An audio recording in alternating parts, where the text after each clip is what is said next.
Uber, as you know, dealing with a lot of negative headlines, lawsuits, and the resignation of CEO Travis Kalanick.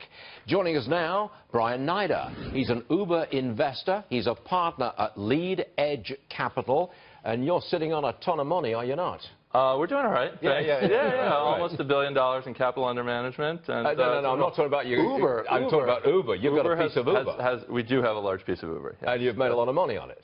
We think we've done well so far. And now you're on my program saying, oh, they'll recover from the lawsuits, they'll recover from Kalanick. You're grinding your own axe. You're supporting your investments.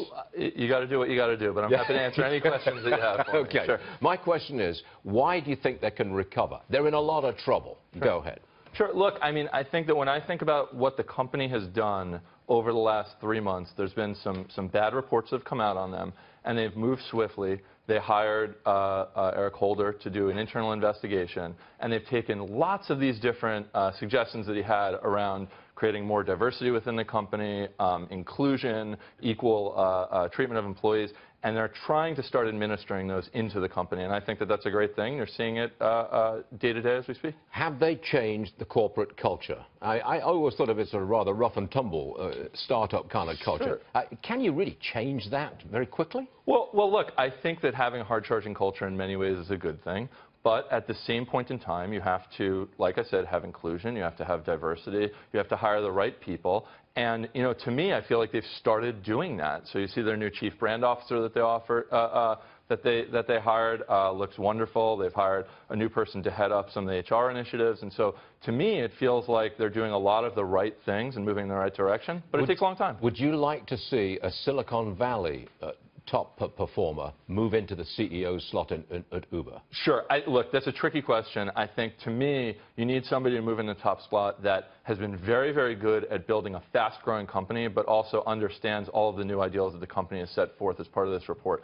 So when I think about the ideal candidates, you know, Sheryl Sandberg from Facebook would be wonderful. I think Jeff Weiner. She says no. Yeah, I think Jeff Weiner from LinkedIn would be another excellent possible candidate. You need to have somebody who has sort of the combination of being able to manage a large ship steered in the right direction. But bottom line is, you think they've hit bottom.